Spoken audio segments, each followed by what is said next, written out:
옆에 분들하고 인사하시죠. 당신을 보니 은혜가 넘칩니다.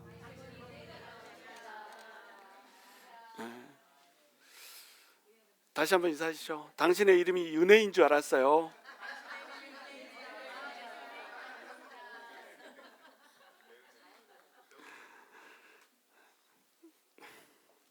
여기 오늘 내가 지나가는데 어떤 사람이 날 보고 You look so young 이러더라고요. 그래서 내가 내 이름을 곽소영이라고 바꾸려고 생각했는데 소영 해가지고 자 웃자고 하는 얘기예요. 시리어스하게. 여러분이 보기에는 안 젊어 보이죠? 미국 사람들이 보면 나 25. 자, 하나님은 소멸하는 부리심이라고 하는 제목으로 히브리서 12장 마지막 부분 이제 나누기 원합니다. 여러분 히브리서 전체가 얘기하고자 하는 게 이거예요. 시련과 또 유혹이 왔단 말이죠. 그러니까 시련과 유혹 속에서 하나님의 백성들이 예수 그리스도를 떠나서 유대교로 돌아가려고 하고 있습니다. 그래서 많은 사람들이 흔들리고 있고 많은 사람들이 유대교로 배교한 사람들도 있고 이랬단 말이죠. 근데 지금 이 히브리서 기자가 쓰고 있는 히브리 기독교인들은 아직 돌아가지 않은 사람들, 아직 믿음을 지키고 있는 사람들입니다. 이 믿음을 지키고 있는 사람들한테 지금 배교해가지고 돌아간 사람들처럼 너네도 돌아가면 큰일 난다 이 얘기를 해주는 거예요. 그래서 예수 그리스도를 두 가지로 얘기한다고 그랬죠. 왕이시고 제사장이시고. 그래서 멜기세덱의 반차를 타고 오시는 분으로 얘기해서 예수님이 의의 왕이고 살렘 왕이며 또 예수님은 대제사장이어서 우리에게 의와 평안을 주시는 분. 왕일 때도 의의 왕이고 평강의 왕이고 제사장일 때도 우리에게 우리의 죄를 씻어서 의롭게 해주시고 하나님과 평화를 주시는 분. 그래서 예수 그리스도는 뭐다? 한마디로 표현하면 의와 평강입니다. 자, 그래서 그것을 계속 10장까지 설명을 해줘요. 10장까지 쭉 설명을 해주고 예수님이 유대교에서는 가질 수 없는 그 의와 평강을 너에게 주는 분, 그런 위대하신 분인데 어떻게 유대교로 다시 돌아갈 생각을 하냐 이렇게 얘기해 놓고 11장에서 뭘 얘기한다고요? 그러므로 끝까지 믿음을 지켜라. 12장에서 뭐를 얘기한다고요? 믿음을 지키기가 힘들므로 우리의 유일한 소망 대신 예수 그리스도를 바라봐라. 그리고 예수 그리스도를 바라봤다라고 한다면 이제 13장에 가면 서로 사랑하며 살아라. 믿음, 소망, 사랑으로 이제 히브리서를 끝을 맺는 겁니다. 오늘은 이제 12장이죠. 12장에서는 이제 어떤 얘기를 하고 있냐면 너네가 예수 그리스도 믿음의 창시자이시고 믿음의 완성자이신 예수 그리스도를 바라봐라. 이렇게 얘기를 해주는 거예요. 그러면 예수 그리스도를 바라본다는 것이 쉬운가? 소망이신 예수 그리스도를 바라보는 것이 쉬운가? 쉽지 않다는 거죠. 그러니까 우리가 더욱더 예수 그리스도를 바라보면서 튼실하게 서기 위해서 하나님께서 우리에게 주시는 게 뭐라고요? 징계라고 하는 것을 준다고 하는 겁니다. 근데 그 징계는 징벌이 아니라고 그랬어요. 징계는 이 훈련이라고 그랬습니다. 그래서 징벌, 잘못했을 때는 교정도 하고 잘못하지 않았을 때는 어떻게 한다고요? 훈련을 시켜가지고 훨씬 탁월한 자로 만들어준다. 그래서 뭐 다윗이 잘못한 것이 없음에도 불구하고 다윗을 하나님께서 징계를 주셔가지고 어떻게 했습니까? 왕다운 왕으로 세워졌고 요셉이 잘못한 것이 없었어도 요셉이 팔려가고 막 이런 과정들을 겪게 하심으로 말미암아서 예수를 총리가 되게 만드시고 그 다음에 자기 백성들을 구원하는 구원자로 세우시고 이런 식으로 징계는 하나님의 이 바라고 있는 목적이 너무나도 명확하다는 거예요. 부모들이 징계를 할 때는 지 감정으로 막 닦아패고 이렇게 해가지고 잘못 징계를 할 수 있고 부모들은 징계를 할 때 어떤 보장이 없어요. 근데 육신의 부모 말고 우리 영의 부모이신 하나님은 어떻게 하신다고요? 명확한 방향성이 있다는 겁니다. 그리고 실수가 없다는 거죠. 무조건 징계를 통과하고 나면 연단을 통과하고 나면 하나님께서 선물을 준다고 하는 거예요. 그 선물이 뭐죠? 두 가지인데 하나는 의와 평강. 오, 할렐루야. 이야, 이렇게 똑똑해. 의와 평강. 왜냐하면 예수님이 히브리서에서 표현된 예수님은 어떤 예수님이라고요? 의와 평강의 의의 왕이고 살렘 왕, 평강의 왕이신 예수님으로 표현되어 있고 제사장으로 표현될 때도 우리에게 의를 주시고 평강을 주시는 제사장으로 표현되어 있기 때문에 예수님께서 우리에게 주시는 것은 뭐냐면 의와 평강이라는 겁니다. 의와 평강을 예수님이 우리한테 주기 때문에 예수를 믿는 우리도 뭘 가져야 돼요? 먼저 화평함을 가져야 돼요. 그리고 두 번째로 뭘 가져야 됩니까? 거룩함을 가져야 되는 겁니다. 그래서 사람들 사이에서는 모든 사람과 더불어서 어떻게 하라? 화평하라. 이 화평을 자꾸 깨작깨작 깨트리는 사람이 있다 이 말이죠. 그러면 그 사람은 예수를 모르는 사람이다. 아무리 껍데기로 믿음이 좋은 척 해봤자 사람들하고 화평하지 못하고 자꾸 화평을 깨뜨리는 사람이 있다. 이러면 그 사람은 저 사람은 예수를 모르는 사람이구나. 이렇게 딱 단정을 지어도 된다는 겁니다. 그 다음에 두 번째는 뭐예요? 거룩함. 하나님과 우리 사이에서 거룩함이 있어야 된다는 거죠. 내 혼자 내면으로는 성결함이 있어야 된다라고 하는 거예요.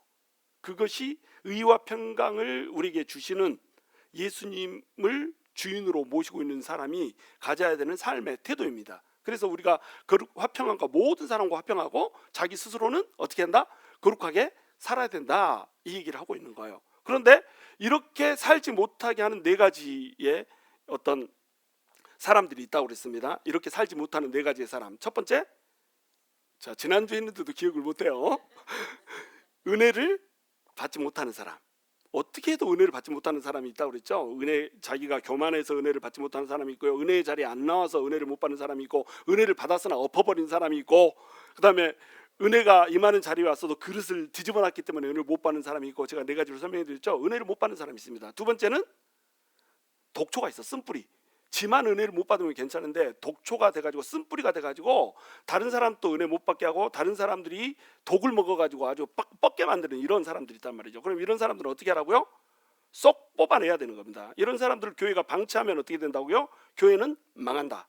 그래서 독초라고 판명이 되면은 반드시 솎아내야 한다. 뽑아내야 됩니다.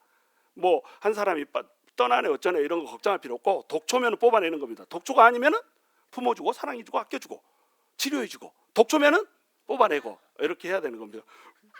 갑자기 힘이 들어가고 그래요. 그다음에 세 번째로는 음행하는 자가 있어서는 안 되죠. 네 번째로는 망령된 자가 있으면 안 됩니다. 그러면서 예로 드는 게 누구예요? 에서를 예로 들었죠. 에서가 왜 망령된 자였어요? 하늘의 것을 받았는데 이 하늘의 것 장자권을 받은 것을 어떻게 해버렸어요?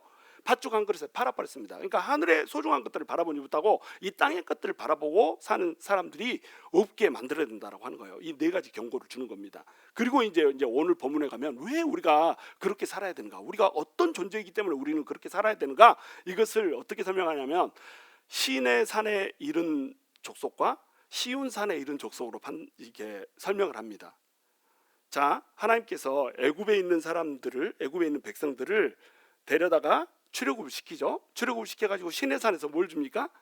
율법을 주잖아요. 시내산에서 율법을 줍니다. 율법을 주면서 하나님께서 뭐라고 말씀하시죠? 너는 내 백성이고 나는 너의 하나님이다. 이렇게 말씀하세요.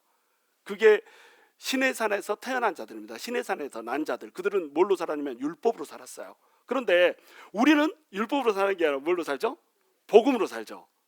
복음으로 살기 때문에 우리는 시내산에서 난 자가 아니라 어디서 난 자다?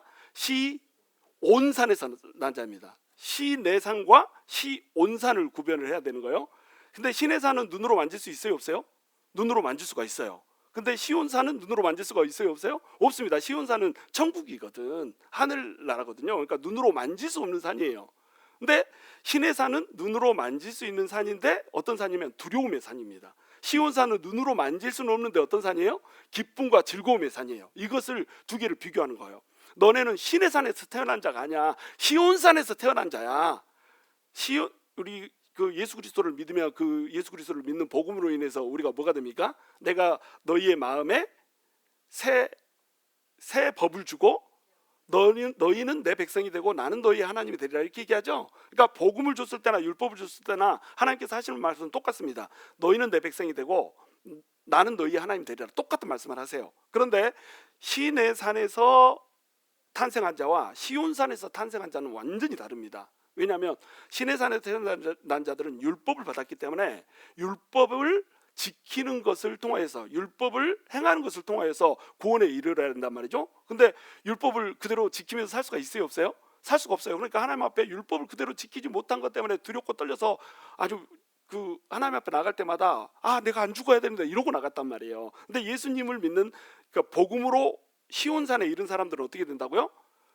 너네가 율법대로 살지 않았어도 모든 죄를 용서하는 예수 그리스도의 피가 너네를 씻어버렸어. 이것을 받고 나아가서 예수님의 백성이 됐기 때문에 두렵고 떨림으로 갈 필요가 없다는 겁니다. 죄를 지었는데 예수님의 그 보혈을 지나가는 동안 어떻게 돼버려요? 보혈이 씻겨져 버려. 하나님한테 딱 도달했을 때는 어떻게 돼버립니까? 깨끗해 버린다. 그러니까 거룩함과 평안이 우리한테 있는 거예요. 의와 평강이 있는 겁니다. 의로워져 버렸어. 또 우리한테 뭐가 있어 버려요? 평강이 있어 버려. 그런 존재가 우리란 말이에요. 그걸 이제 18절부터 제가 설명을 해드립니다. 자, 너희는 만질 수 있고, 첫 번째입니다. 두 번째, 불이 붙는 산. 그다음에 침침함과, 세 번째, 흑암. 세 번째가 아니네요. 네 번째네. 폭풍, 나팔 소리, 말하는 소리가 있는 곳. 몇 가지죠? 이 7가지가 시내산의 특징입니다. 시내산의 특징은 뭐냐면, 시내산은 만질 수가 있었어요. 눈으로 볼 수 있었고요, 손으로 만질 수가 있었습니다. 이게 시내산이네, 이렇게 할 수가 있었단 말이죠. 그리고 불이 붙었어요. 시내산에 불이 붙었습니다. 자, 시내산에 불이 붙은 것도 우리가 눈으로 볼 수 있어요, 없어요? 오, 이쪽 불 붙었다. 눈으로 볼 수 있습니다. 가시적입니다. 근데 시내산에 불이 붙었는데, 시내산에 불이, 저기 나무들이 타요, 안 타요? 안 탑니다. 불만 막 이글이글 하고 있습니다. 나무에 산불이다 해가지고 소방서가 떠야 되는 게 아니라, 불은 이글이글 거리는데 나무가 탄다, 안 탄다? 나무가 안 탄다. 무서워요, 안 무서워요? 엄청 무섭습니다. 그렇잖아요. 나무를 태우지도 않는데 막 불이 막 이글이글 하고 있으면 무섭잖아요. 이 불은 항상 뭘로 오니까? 소멸하는 그 하나님의 불이니까. 불이 오면 죽어버려요. 나답과 아비후가 첫 제사를 드릴 때 잘못된 불을 드리니까 어떻게 버렸습니까? 단에서 불이 나와가지고 태워서 죽여버렸잖아요. 그렇죠? 그러니까 이 불은 뭐 고라 자손 때도 마찬가지고요.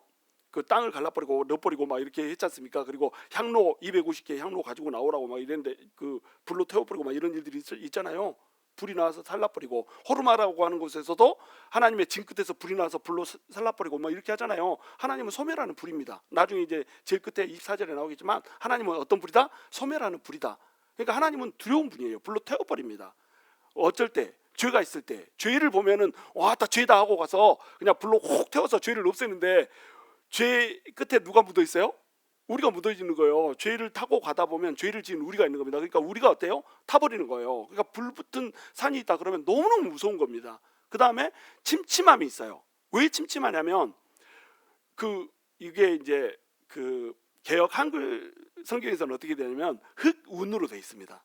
그러니까 검은 구름이 쫙 껴 있어. 불은 타고 있는데 주변을 검은 구름이 쫙 둘러치고 있습니다. 시내산에서 출애굽기에 보시면은 이 이스라엘 백성들이 시내산에 도달을 하지 않습니까? 저기 한 45일 걸려서 시내산에 도달해서 오순절에 이제 율법 받잖아요. 그 율법 받기 직전에 하나님이 빽빽한 구름 가운데 임재를 하셨습니다. 그 구름이 빡, 그것도 이 하얀 구름 생각하면 안 돼요. 저기 뭐 그 솜사탕 구름 이런 거 생각하면 안 됩니다. 검정 구름입니다.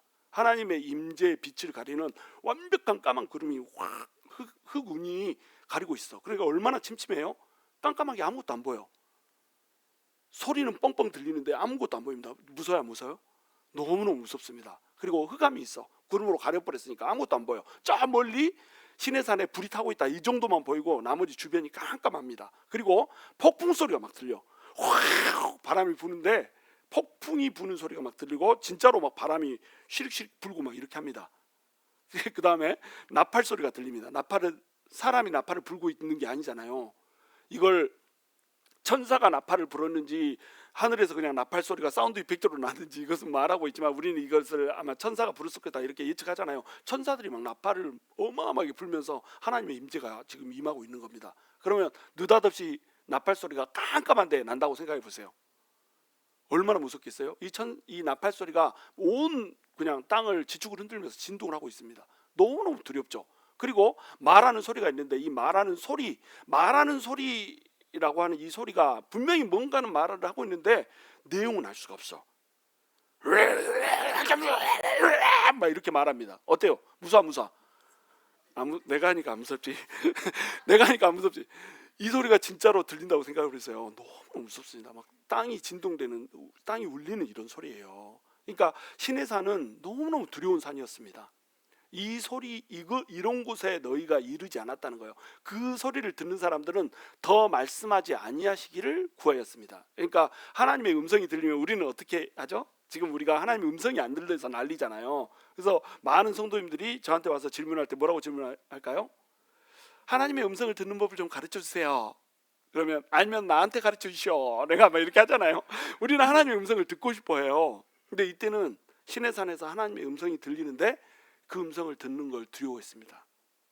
음성이 들리면 너무너무 무서웠거든요. 이것이 구약시대의 율법을 받은 자들의 특징이었어요. 하나님이 가깝고 나랑 화목한 관계가 아니라 나를 언젠가 잡수실 것 같은 이러한 음성으로 나한테 다가오시는 너무나도 두려운 분, 이것이 우리 하나님이었다니까요. 그래가지고 그 소리를 듣는 자들이 더 말씀하지 않기를 원했습니다. 그리고 이는 짐승이라도 그 산에 들어가면 돌로 침을 당하리라 하신 명령을 그들이 견디지 못합니다. 모세한테 명령을 주셨는데 모세가 산으로 아무도 격돌하지 못하게 해라. 만약에 산으로 들어오는 사람이 있으면 그는 반드시 죽는다. 이 흑암 구름으로 산을 둘러치고 있는데 이 구름을 뚫고 산으로 들어가잖아. 안 보이니까 그 속에 뭔가 있나 하고 궁금해서 들어오잖아. 그럼 반드시 죽어. 못 들어오게 이렇게 하고, 혹시라도 가축 중에 뭐 소나 또는 양이나 뭐 이게 이런 것들이 매 하고 들어갔다가 묵 하고 죽어버린다 이거죠. 그러니까 아무도 못 들어가게, 짐승도 못 들어가게 이렇게 만들어 놨습니다. 왜냐하면 하나님의 임재는 죄인들에게 있어서 그만큼 두렵고 떨리는 거였단 말이죠. 그래서 그 명령을 그들이 견딜 수가 없었습니다. 아, 우린 죽겠구나. 21절, 그 보이는 바가 이렇듯 무섭기로 모세도 이르되 내가 심히 두렵고 떨린다 하였느라. 심지어는 모세가 중보자로 서 있잖아요. 하나님과 백성들 사이에 중개자로 서 있습니다. 이런 모세도 하나님의 그 두렵고 떨리는 가시적인 모습 가운데서 어떻게 했냐면, 아, 나 진짜 심하게 두렵고 떨린다 이러면서 나갔단 말이에요. 근데 모세가 자기 자신의 모습을 봤을 때 자기 자신은 어떤 존재입니까? 살인자였죠. 또 자기 자신은 어떤 존재였습니까? 도망자였죠. 미디안의 목자죠. 자기 자신을 이렇게 내려볼 때는 어떤 존재였어요?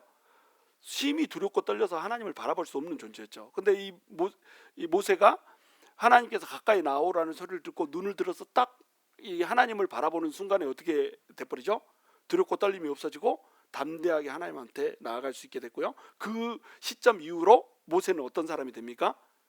하나님과 친구처럼 대면하여서 대화를 나누는 사이가 돼버리고요. 그 다음에 하나님의 마음을 품은 사람이 돼버립니다. 이게 이제 모세죠. 자, 그런 모세마저도 가시적으로 보여지는 그 모습을 보고는 두렵고 떨린다라고 얘기했단 말이에요. 그러나 22절, 그러나 너희가 이룬 곳은 시온산과, 자 이제 시내산이 아니고 어떤 산이라고요? 시온산이란 말이에요. 그리고 살아계신 하나님의 도성인 하늘의 예루살렘과 천만 천사와, 자 살아계신 하나님의 도성이 있습니다. 하늘에 예루살렘이 있어요. 그 예루살렘에 누가 있냐면 천만 천사가 있습니다. 그리고 하늘에 기록된 장자들의 모임과 교회와 만민의 심판자이신 하나님과 및 온전하게 된 의인의 영들과 새 언약의 중보자인 예수와 및 아벨의 피보다 더 나은 것을 말하는 뿌리핀이라. 이런 것들이 있단 말이에요. 너희가 도달한 곳은 바로 이런 것이에요. 시온산이고 하나님이 계시는 그 예루살렘 성이고, 그 예루살렘 성에 가면 누가 있는 줄 알아? 천군 천사들이 있어. 천군 천사들이 뭐 하고 있어요? 이때는 나팔 불고 있는데 두렵고 떨리는 모습으로 나팔을 불고 있지 않습니다. 눈에는 보이지 않지만 이들은 정말로 감격스러운 이 나팔을 불고 있고, 그 나팔 소리를 들으면서 이 시온성에 도달한 사람들은 두렵고 떨림으로 나가는 게 아니야. 그 말이 어디에 나오냐면 하늘에 기록된 장자들의 모임이라고 하는 이 단어에 나옵니다. 이 모임이란 단어, 이 단어가, 이게 모임, 그 다음에 교회 이렇게 나오죠. 이 교회라고 하는 단어가 에클레시아 이런 단어예요. 그러니까 이 단어가 사실은 모임이라고 하는 이 단어로 해석이 돼야죠. 에클레시아가 무슨 뜻이죠? 교회란 뜻이잖아요. 근데 에클레시아 원래 헬라어로 어원을 풀면 어떻게 됩니까? 에크가 X에서 왔고 클레시아가 불렀다는 뜻이잖아요. 불러냈다는 뜻입니다. 세상에서 불러낸 자, 콜 아웃했다는 뜻이에요. 콜 아웃한 사람들이 누구예요? 교회예요. 그러면 이 교회와 모임은 뭐가 다를까요? 이때 이 모임은 번역을 사실은 조금 아쉽게 해놨다 이렇게 생각하면 됩니다. 이 모임은 사실은 잔치입니다. 잔치.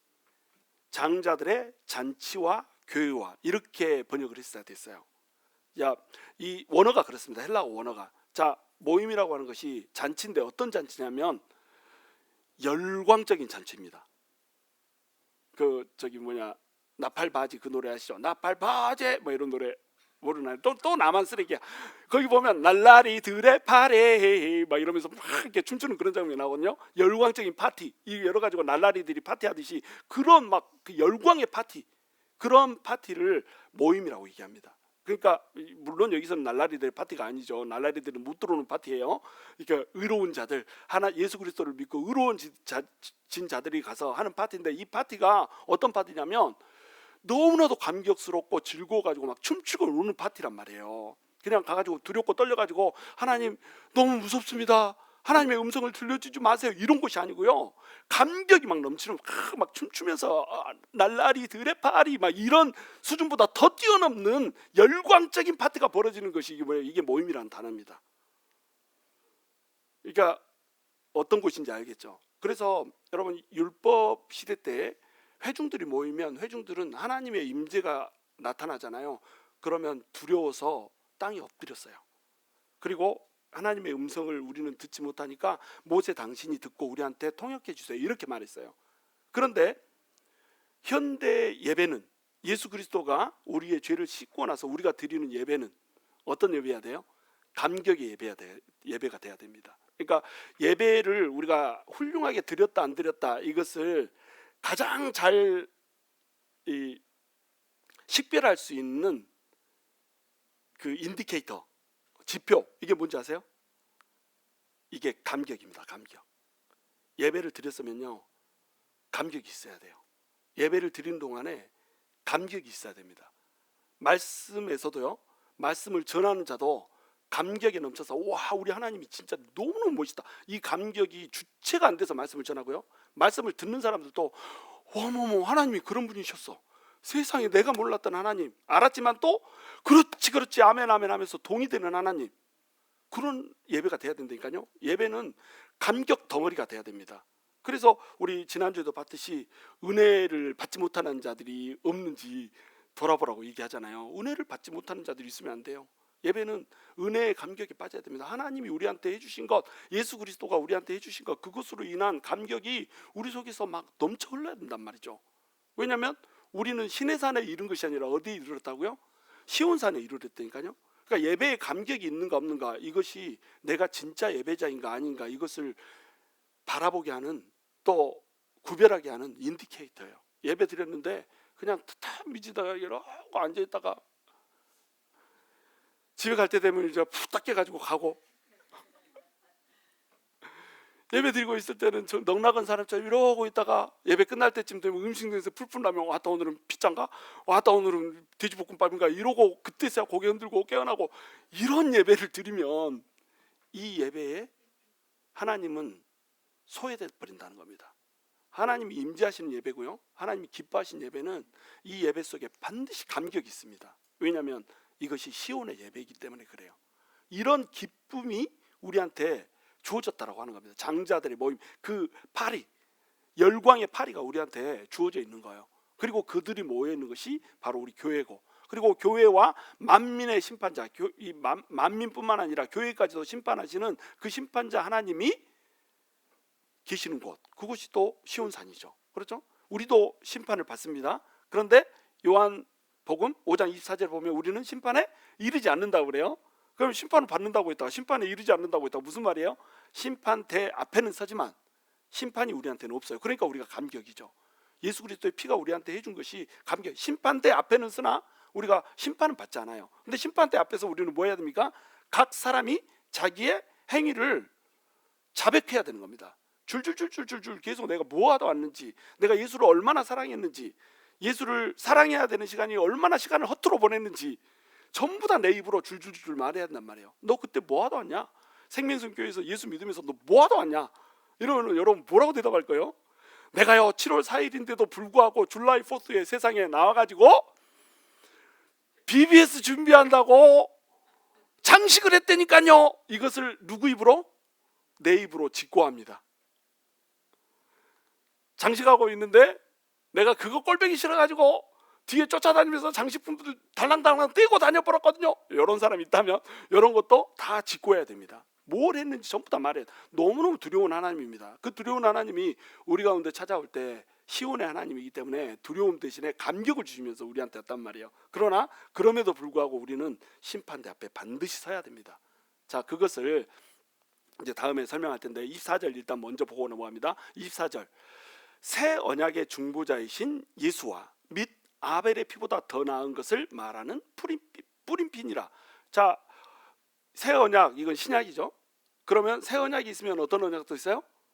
헌 언약이 있죠. 헌 언약의 중보자는 누구였습니까?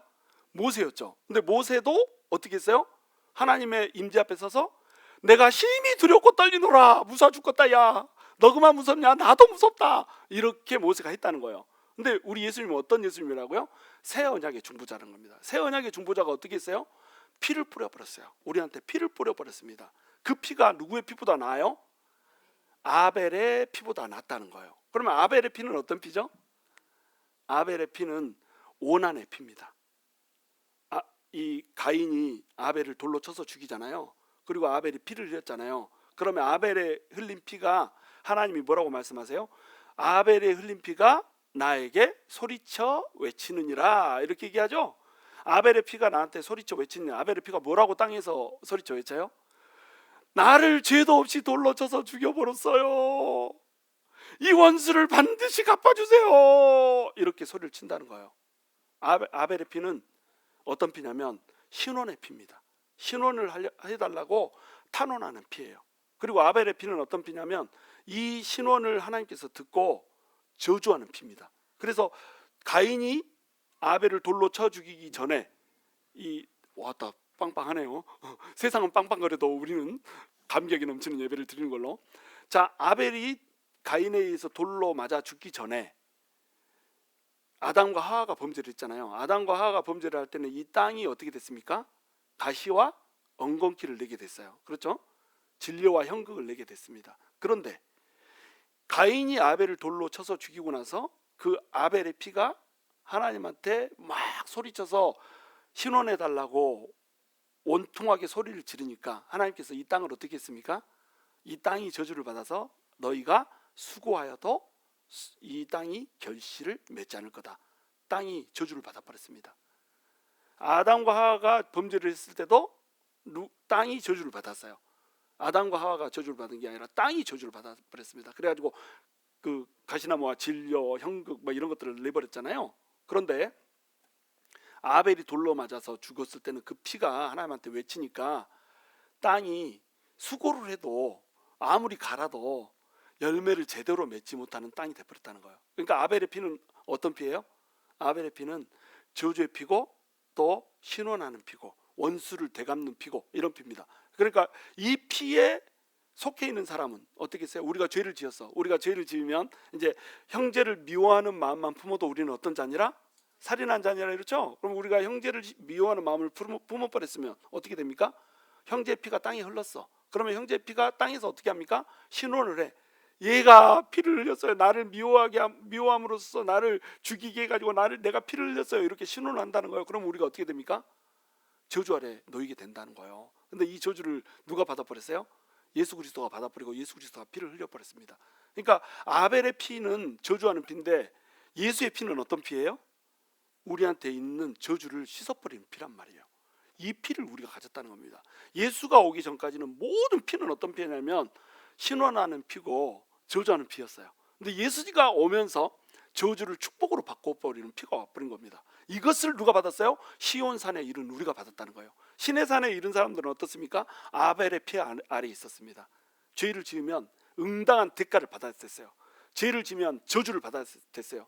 죄를 지으면 반드시 심판을 받아야 됐습니다. 그런데 우리는 어때요? 우리는 예수 그리스도의 피로 죄를 씻어버렸기 때문에, 그 축복의 피로, 저주를 축복으로 만드는 그 피로 우리의 죄를 씻어버렸기 때문에 우리 저주가 사라져버렸다. 그런 피를 무려 받은 종족이 어떤 종족이다? 예수라고 하는 사람을 믿는 예수 종족이라는 거예요. 예수를 믿는 예수 종족. 예수 계열은 아벨의 피보다 더 나은 것을 말하는 뿌린 피를 받은 사람이라고 하는 겁니다. 자, 25절. 너희는 삼가 말씀하신 일을 거역하지 말라. 땅에서 경고하신 일을 거역한 그들이 피하지 못하였거늘 하물며 하늘로부터 경고하신 일을 배반하는 우리일까 보냐, 이렇게 얘기하고 있죠. 자, 땅에서 경고하신 이것은 누구십니까? 하나님이죠. 그러면 하늘에서 경고하시는 이는 누굽니까? 이것도 하나님이죠. 근데 시내산에 있을 때는요, 하나님께서 시내산에 임재하셔가지고 시내산에서 땅에서 소리를 막 냈습니다. 자, 이 소리를 듣고도 어떻게 했어요? 그들은 하나님의 경고를 무시하다가 어디서 멸망해 버렸어요? 광야에서 멸망을 해버렸죠, 전부 다. 근데 우리는 어디에서 소리를 내줬습니까? 하늘에서 소리를 냈단 말이에요. 우리가 뭐 시내산처럼 눈에 보이는 산에 와가지고 여기 셰난도의 산에 뭐 우리 뭐라고 그러죠? 그 스카이 뭐 있잖아, 그거. 응, 스카이라인 거기 하나님이 임재하셔가지고 야 예수 믿어라 이렇게 한 거 아니잖아요. 예수를 믿으라고 하는 음성은 하늘로부터 나는 음성입니다. 자, 땅에서 하나님이 말씀하셨어도 그들은 그 경고를 무시하다가 죽었어요. 그러면 하늘에서 난 음성을 들은 자들이, 하늘에서 예수를 믿으라고 하는 그 성령의 음성을 들은 자들이 유대교로 다시 돌아가 버린다. 어떻게 되겠어요? 배교를 해버린다. 어떻게 되겠습니까? 그 심판이 훨씬 더 무겁다라고 하는 것을 얘기하고 있는 겁니다. 26절, 그때는 그 소리가 땅을 진동하였거니와 이제는 약속하여 이르시되 내가 또 한 번 땅만 아니라 하늘도 진동하리라 하셨느니라. 이것은 이제 학기에서 2장 6절을 그대로 따온 거거든요. 학기에서 2장 6절에 보시면은 잠시 후에 내가 하늘과 땅과 바다와 육지를 흔들어 버린다 이렇게 나와요. 하늘과 땅, 하늘과 땅이란 건 뭡니까?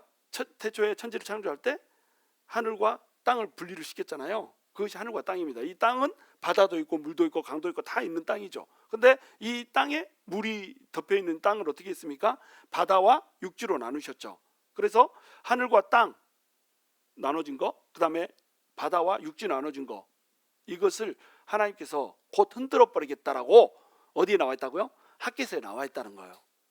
이 학개서는 뭘 예언하고 있는 겁니까? 예수 그리스도가 재림할 때에 이 세상의 모든 피조물들이 하늘, 땅, 그 다음에 바다, 육지 모든 것들이 흔들리는, 지축이 다 흔들리고 하늘도 흔들리는 이런 때가 온다라고 하는 거예요. 심판의 때죠.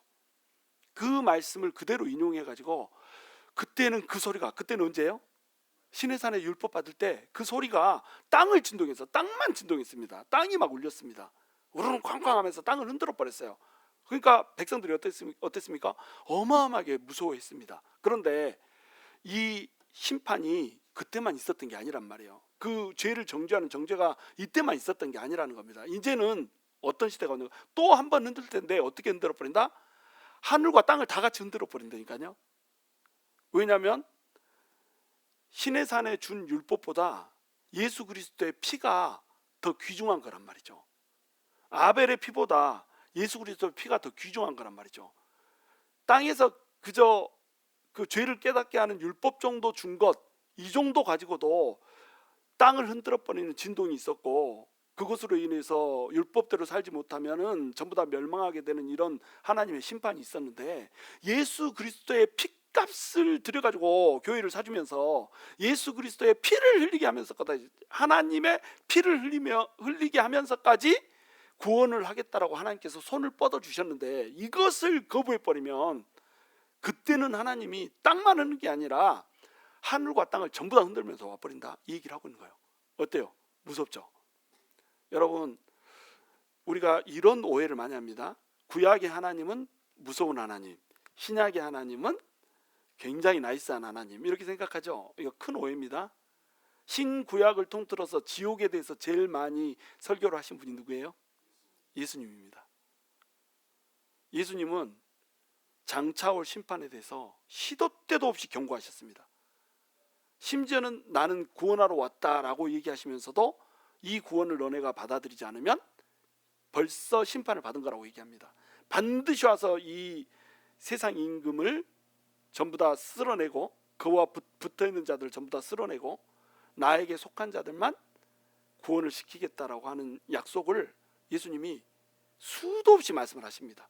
그리고 세상 끝날에 있을 징조까지도 다 말씀을 이렇게 해주시고 이랬단 말이에요. 그러니까 구약의 하나님은 공의의 하나님이고 신약의 하나님은 사랑의 하나님이고, 이거 아닙니다. 구약에서도 하나님은 공의의 하나님이면서 사랑의 하나님이시고, 신약에서도 하나님은 공의의 하나님이시고 사랑의 하나님이신 거예요. 공의를 그렇게 구약에서 많이 얘기했어도요, 하나님께서 그 공의를 얘기할 때마다 뭘 얘기하냐면 자비와 긍휼을 얘기합니다. 내가 곧 예수 그리스도를 보내줘가지고, 이 메시아를 보내줘가지고 너네를 이 고통 속에서, 이 공의 속에서 공의롭게 해줄, 그래서 죄악 때문에 멸망하는 것을 피하게 해줄 그 사람을 보내주겠다라고 하는 것을 끊임없이 약속을 해줍니다. 사랑의 하나님이죠. 그렇죠? 그리고 신약에서 어때요? 예수님이 오셔서 진짜 그 하나님의 사랑을 확증하셨습니다. 그러면서도 어때요? 제일 지옥에 대해서 많이 설교하신 게 예수님이라니까요. 세상의 끝날에 대해서 가장 많이 적나라하게 표현한 게 누구예요? 예수님이라니까요. 공의의 하나님이죠. 사랑을 얘기하면서 공의가 있습니다. 그러니까 두렵고 떨림으로 하나님께서 베풀어 주신 그 자비와 공의를 붙들라는 거예요. 그걸 붙들지 않으면 전부 죽는다는 겁니다. 그러니까 유대교인들이 지금 이 예수를 믿는 사람이 됐다가 시련이 오고 유혹이 온다는 이유로 유대교로 다시 돌아가 버리면은 그 사람들은 뭘 믿는 거예요? 신의 산에 오신 그 하나님을 믿는 게 돼버리는 겁니다. 그러니까 뭐가 없어져 버려요? 시온산에 있는 기쁨과 감격이 사라져 버려요. 그리고 신의 산으로 돌아갔으니까 뭐만 남습니까? 두렵고 떨림만 남아버려요. 아니, 시온산에 준 그 감격과 기쁨, 시온산에 온 그 의와 평강, 그것을 버려두고 평강도 없고 또 기쁨도 없고 감격도 없고 거룩함도 주지 못하는 그 신의 산으로 다시 돌아가겠다고? 지껏 시온산으로 불러놨더니 신의 산으로 다시 돌아가서 거기서 그렇게 살겠다고? 이것을 너무너무 의아해하는 겁니다. 이 히브리서 기자가. 아니, 어떻게 그런 판단을 할 수가 있지? 아무리 무섭고 떨린다고 해서 어떻게 그런 결정을 할 수가 있지? 이렇게 얘기하는 겁니다. 그렇게 하면 너네 망해. 너네 큰일 나는 거야. 예수만 붙들어야 되는 거야. 지금 이 얘기를 하고 있다라고 하는 거죠. 자, 27절. 이 또 한 번이라 하시면 진동하지 아니하는 것을 용존하게 하기 위하여 진동할 것을 곧 만드신 것들이 변동될 것을 나타내십시오. 뭔 얘기인지 하나도 모르겠죠. 유심히 봐보세요. 째려봐봐. 한번 째려보면은 뭔 말인지 알아. 이 또 한 번이라 하시면 진동하지 아니하는 것. 진동하지 아니하는 것은 뭘까요? 하나님의 나라. 하나님의 나라는 흔들리지 않습니다. 하나님께서 예수 그리스도를 통하여서 우리를 구원한 것 흔들려요, 안 흔들려요? 흔들리지 않습니다. 우리의 구원은 흔들리지 않습니다. 우리가 예수님을 붙잡고 예수님 안에 있고 예수님을 떠나지만 않으면, 예수님을 배교하지 않으면, 예수님을 끝까지 붙들고만 있으면 이 구원은 흔들려요, 안 흔들려요? 흔들리지 않습니다. 그러면 이 구원을 받은 사람들이 들어가는 하나님의 나라는 흔들려요, 안 흔들려요? 흔들리지 않습니다. 흔들리지 않는 나라, 요동하지 않는 나라, 진동하지 않는 나라를 하나님께서 우리한테 주셨단 말이에요. 그러면 이것이 용존하기 위해서는 뭐가 없어져야 되는 거예요? 진동할 것들은 없어져야 돼. 진동할 것은 뭡니까? 이 땅의 것들, 이 세상의 것들은 전부 다 썩어져 없어질 것들입니다. 우리가 천년만년 살 것 같지만 어때요? 곧 죽습니다. 당신은 곧 죽습니다. 제가 이것을 예언할 수 있어요. 기분 나쁘게 듣지 마세요. 여러분은 곧 죽습니다. 그렇지, 아멘 해야 되는 거예요. 아멘. 왜냐하면 이 흔들리는 땅에 살고 있는 것은 죽어야 되는 겁니다. 그래야 어디로 갈 수가 있어요? 흔들리지 않는 영존하는 나라로 갈 수가 있는 거예요. 그래서 이 진동하지 아니하는 것을 용존하게 하시기 위해서 하나님께서 딱 한 번 흔들어 버린다는 거예요. 어떤 것을? 진동할 것들. 그러니까 하나님이 만드신 모든 것들, 하늘, 별, 땅, 뭐 있는 이 땅에 하나님의 피조물들 전부 다 하나님께서 어떻게 해버린다고요? 전부 흔들어 버린다니까요. 베드로가 그것에 대해서 뭐라고 얘기합니까? 형질이 사라져 버린다고 얘기하잖아요. 형질이 녹아서 없어져 버립니다. 지축이 서버립니다. 그냥 뭐 그 사람들이 과학적으로 설명하면서 막 이렇게 그 지구가 23.5도 기울어지는 게 이렇게 섣버리니까 뭐 별들이 떨어지는 것처럼 보인다, 뭐 이렇게도 설명하고 이러던데, 하여튼 뭔 일이 어떻게 벌어질지 모르지만 이 땅에 있는 모든 형질은 다 풀어져 없어집니다. 이 세상은 사라집니다. 이 세상은 없어지기 위해서 만들어진 세상입니다. 여호와 증인들은 이 세상이 뭐 땅에서 경계를 정하고 살게 하셨다, 뭐 이사야가 이렇게 얘기하니까 이 땅에서 모든 사람이 영원히 살 거라고 이렇게 생각하잖아요. 신천지도 뭐라고 얘기합니까? 뭐 스페인 뭐 네가 다스리고, 저기 바르셀로나 네가 다스리고, 저기 포르투갈은 네가 다스리고, 나는 저쪽 미국을 다스린다, 천조국을 다스린다, 이런 막 정신 나간 소리 하고 막 이러고 있잖아요. 다 없어진다니까요. 뭘 다스려? 스페인을 왜 다스려? 없어지는데. 지옥에서도 못 다스려. 지옥에도 없어. 그렇잖아요. 없어질 것에 집착을 하게 마귀가 이렇게 한단 말이죠. 마치 이 없어질 것이 집착하는 것이 누구와도 같은 거예요? 에서와도 같은 겁니다. 이사야서에서요, 땅의 사역에 땅의 경계를 정했다라고 하는 것은 뭐냐면 이 땅이 있는 동안 사람들마다 살 수 있게 이 민족은 여기 살고 이 민족은 여기 살고 이 민족은 여기 살고 예수를 믿건 안 믿건 하나님을 믿건 안 믿건 모든 사람들의 경계를 정해놓고 거기서 살게 하셨다는 거예요. 대한민국에 대한민국 사람들이 살고 중국에 중국인들이 살게 하고 이런 것들이 지들이 가서 땅 이렇게 말뚝박고 전쟁놀이하고 이렇게 해가지고 따먹고 이렇게 하게 한 게 아니고 하나님께서 거기에 살 수 있도록 배려를 해줬기 때문에 거기서 산다고 하는 겁니다. 근데 나중에 되면 어때요? 전부 없어진다니까요. 형질도 없이 형체가 다 사라져 버린다니까요. 그렇게 만들어져 있는 것이 지금 현재 있는 세상입니다. 그러면은 어떤 세상은 없어지잖아요. 하나님의 나라는 영원히 없어지지 않는다고요. 22절 그러므로 우리가 흔들리지 않는 나라를 받았은즉 은혜를 받자. 이로 말미암아 경건함과 두려움으로 하나님을 기쁘시게 섬길지니 우리 하나님은 소멸하는 불이심이라. 자, 그러므로 우리가 흔들리지 않는 나라를 받았어요. 우리는 이 흔들리는 나라를 받은 게 아닙니다. 미국이 지금 뭐 세상에서 제일 잘 나가도 이 미국은 어때요? 없어진다니까요. 흔들리는 나라입니다. 진동하는 나라예요. 우리 미국 시민권 달라고 막 몇만 불씩 쏟아붓고 뭐 심지어는 막 사기도 당하고 막 이렇게 하잖아요.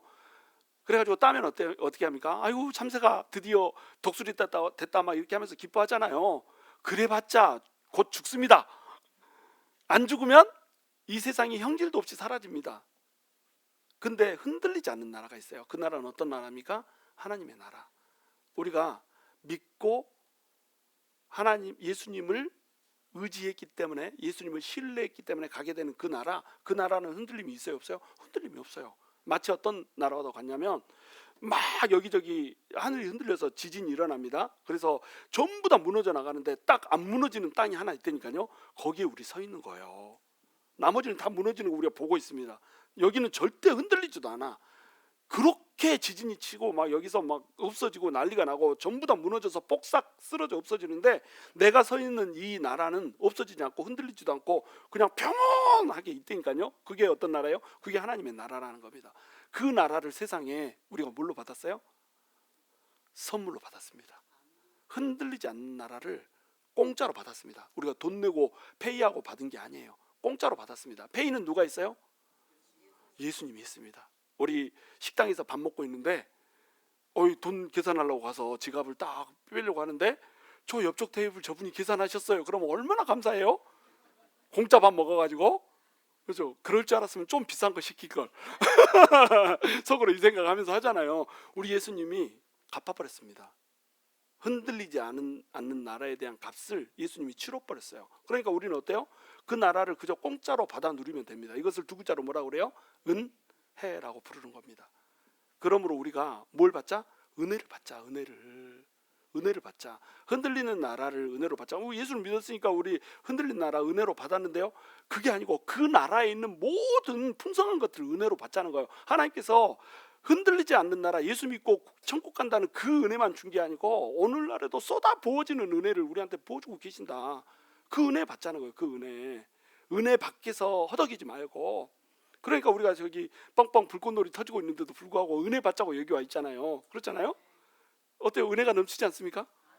아멘, 할렐루야. 은혜가 넘칩니다. 은혜가 받았은즉 은혜를 받자. 여러분, 제가 뭐 회사에서도 괴롭고 뭐 요즘 아시죠? 저 괴로운 거. 괴롭지만 제가 괴로워 보여요? 안 괴로워 보여요? 날라리 드레파리 막 이러잖아. 왜? 은혜를 받았으니까. 은혜를. 어떤 은혜? 흔들리지 않는 나라에서 부어지는 그 은혜를 받았어요. 우리가 뭐 때문에 가슴 쫄아해야 되는 거예요? 우리가 뭐 때문에 기분 나빠해야 되고 불쾌해야 되고 뭐 때문에 막 이렇게 하고 얼굴 꾸그시고 다녀야 되고 그렇습니까? 그럴 필요 없어요. 흔들리지 않는 나라를 은혜로 받아버렸는데 뭐가 불만이에요? 뭐가 부족해요? 뭐가 힘듭니까? 그 흔들리지 않는 나라가 내 가슴으로 뻥 졸아버렸는데. 그러니까 누가 봐도 저 사람 참 힘들겠다 해도 우리가 어때요? 그냥 웨이브 그런 거 아니에요. 은혜라고 하는 게 그겁니다. 이게 감격이에요. 이것이 시온산에서만 누릴 수 있는 잔치입니다. 이 잔치가 하늘나라에만 있는 게 아니고 이 땅에 살고 있는 것이 천국이기 때문에 이 땅에서도 어때요? 이 잔치가 벌어지는 거예요. 오늘의 우리 삶에서 벌어지는 겁니다. 이것을 우리가 누리자. 이 은혜를 누리자. 감격과 기쁨과 잔치를 우리가 누리자. 하나님 안에서의 감격과 잔치를 우리가 누리자. 너무 멋지지 않습니까? 자, 이렇게 얘기를 합니다. 그래서 이렇게 믿되 경건함과 두려움으로 하나님을 기쁘시게 섬겨야 돼요. 세 가지를 얘기합니다. 경건함으로 섬겨야 됩니다. 저도 저한테 이게 좀 자신감이 있었어요. 우리 교회가 이거다, 막 이런 자신감 내 속에. 그래가지고 어디 가면은 우리 교회 얘기를 목사님한테 제가 안 합니다. 왜냐하면 목사님들이 시험 들까봐, 실족할까봐.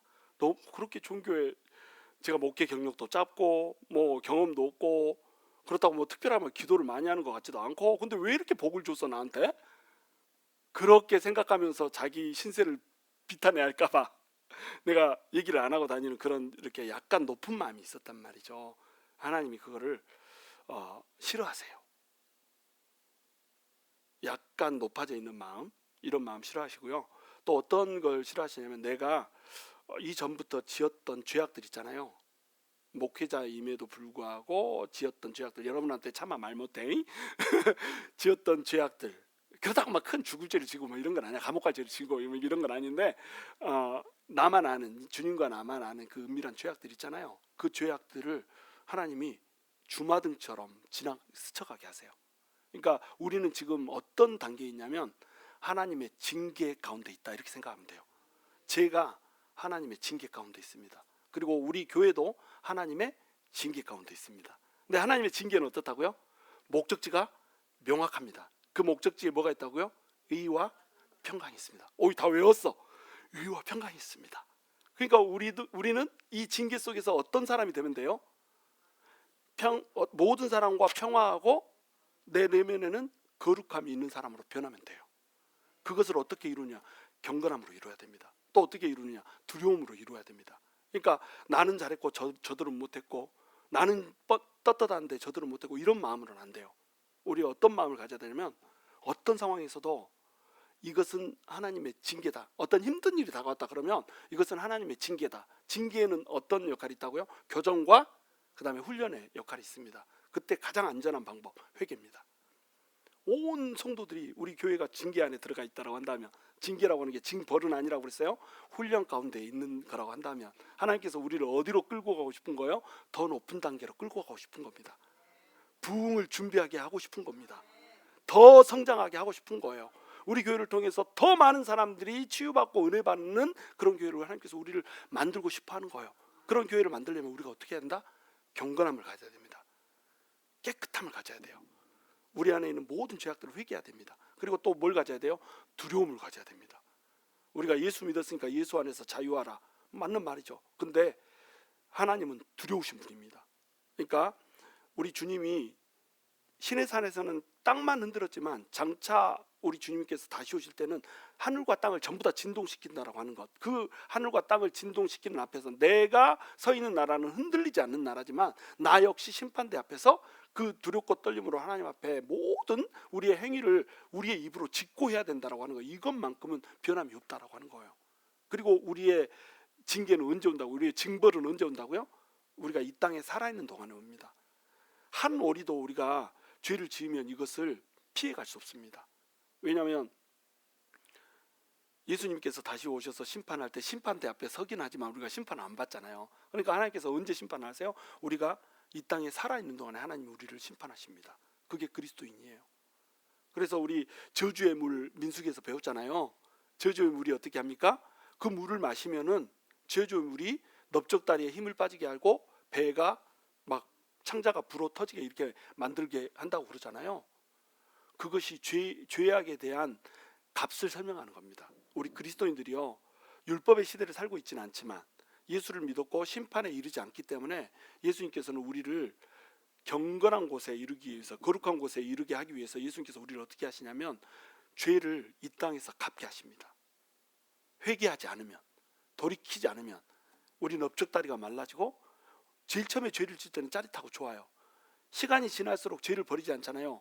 더 짜릿하고 더 좋고 거기에 중독돼 가지고 헤어나지를 못합니다. 그렇게 하면 어떻게 되냐면 저주의 물을 마신 것과 똑같이 돼요. 그래가지고 허벅다리가 마르고 배가 점점 이렇게 부어올라서 결국에는 그 죄의 값을 누가 치르냐면 내가 치러야 됩니다.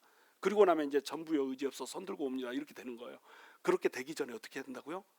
회개하고 돌이켜야 됩니다. 그게 두려움이에요. 경건함과 두려움을 가져야 돼요. 그러면서도 뭘 가져야 돼요?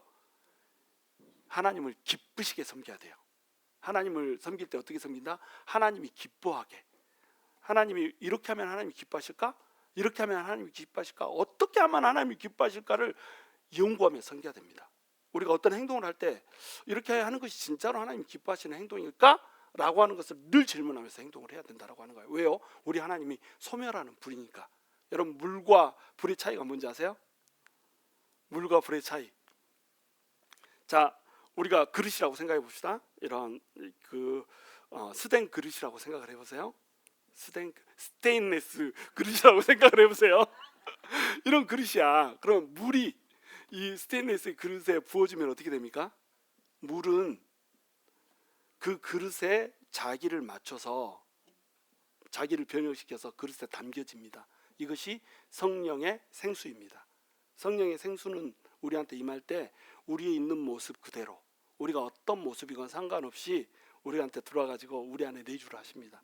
우리가 모났고, 우리가 못났고, 우리가 연약하고, 우리가 부정해도 예수 그리스도를 믿는 그 순간에 성령의 생수가 우리한테 들어와 버려요. 그리고 우리의 모습과 상관없이 그 성령의 생수는 우리 안에서 우리를 살리는 물로 벙벙하게 자기를 변형시키고 다 이렇게 계시는 거예요. 이해가 되시죠? 근데 불은 차이가 뭘까요?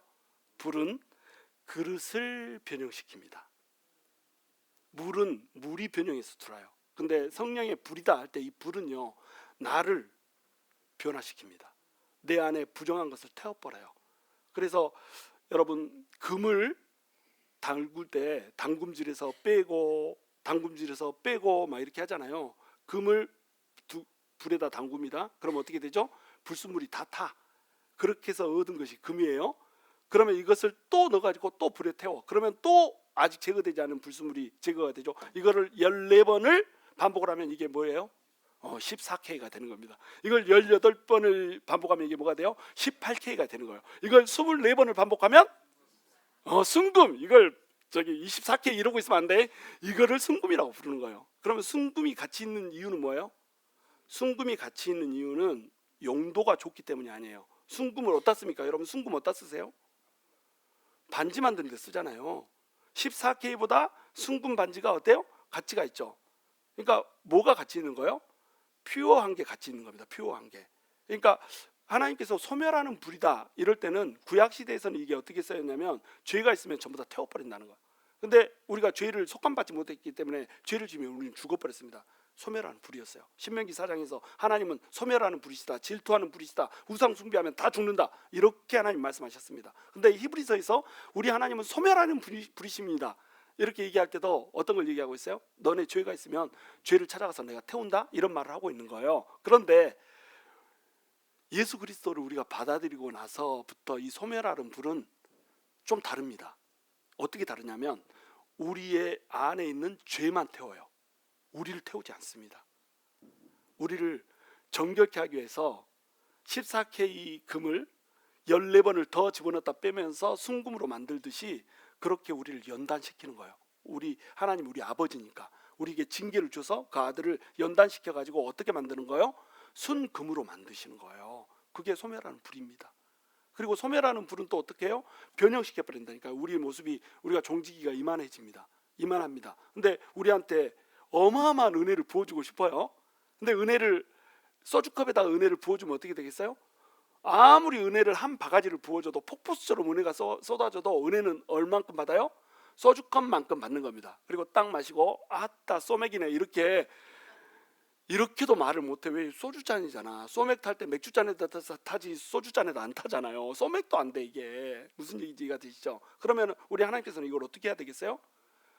두들겨서 펴야 되는 겁니다. 펴야 되는 거예요. 그래서 그릇을 크게 만들어야 되는 거예요. 그러니까 우리 하나님은 어떻게 해요? 소멸하는 불로 이렇게 태워버리는 겁니다. 소멸하는 불로 태우면 어떻게 되죠?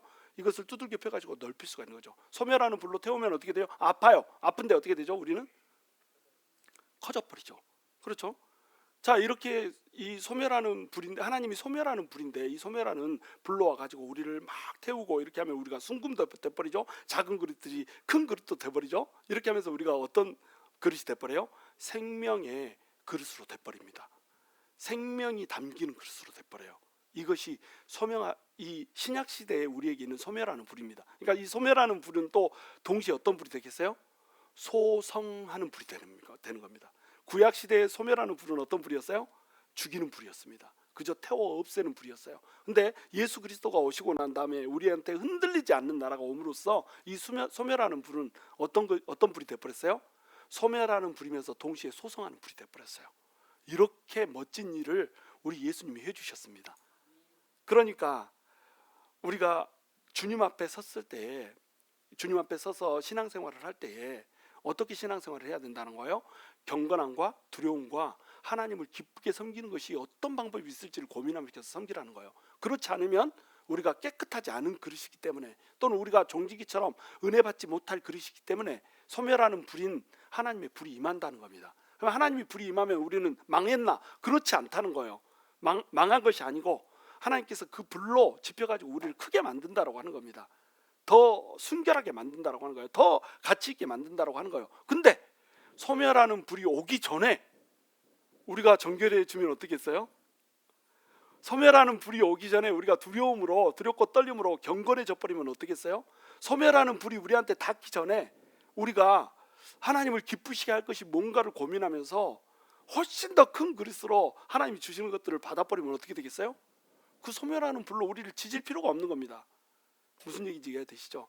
너희는 히브리 이 기독교인들아, 너희는 지금 소멸하는 불 가운데 있다. 잘 견뎌라. 잘 견디면 너희가 정결해지고 순도가 높은 신앙인들로 자랄 수가 있어. 이 얘기 해주는 거예요. 그런데 잘 견디고 버티잖아. 그러면 너희 끝에 있는 것은 뭐냐면 흔들리지 않는 나라야. 너희 끝에 있는 것은 뭐냐? 흔들리지 않는 나라에서 부어지는 그 차고 넘치는 충분한 은혜, 충만한 은혜, 사라질 수 없는 은혜, 진동할 수 없는 은혜, 그 은혜가 너희한테 부어지는 거야. 자, 이 동일한 말씀을, 오늘 이 말씀을, 히브리서 말씀을 듣고 있는 우리 성도님들한테도 하고 있습니다. 하나님께서, 하나님은 소멸하는 불이야. 소멸하는 불이 너희한테 닿을 때 아프겠지만 너희의 부정함을 태우고 정결케 하며 또 너희의 비좁음을 깨쳐서 더 넓게 하기 위해서 소멸하는 불이 임하고 있어. 그렇기 때문에 견디고 이겨. 어떻게 하시겠어요? 어떻게 하시겠습니까? 피할 거예요? 어따 불 뜨고 이러고 피할 거예요? 어떻게 하시겠어요? 그 불 속에서 정결하게 다루어지면 되는 겁니다.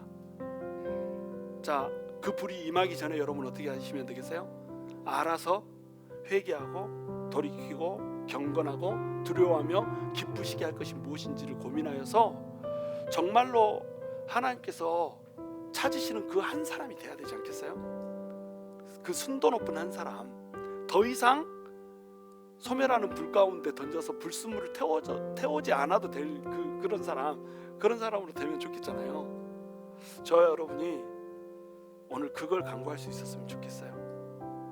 우리가 주님 오실 날까지 얼마나 순도를 유지하면서 살 수 있을지 우리는 장담하지 못하지만, 주님, 정말로 주님께서 원하시는 그 순도까지 올라가도록 제가 제 속에 있는 부정함을 다 지우고 주님의 은혜를, 풍성한 은혜를 받아서 다른 사람에게 돌릴 수 있을 만큼 하나님을 기쁘시게 할 것이 무엇인가를 늘 고민하면서 사는 주님의 자녀가 되겠습니다. 이렇게 기도하며 나아가는 저와 여러분이 될 수 있게 되기를 주님의 이름으로 축원합니다.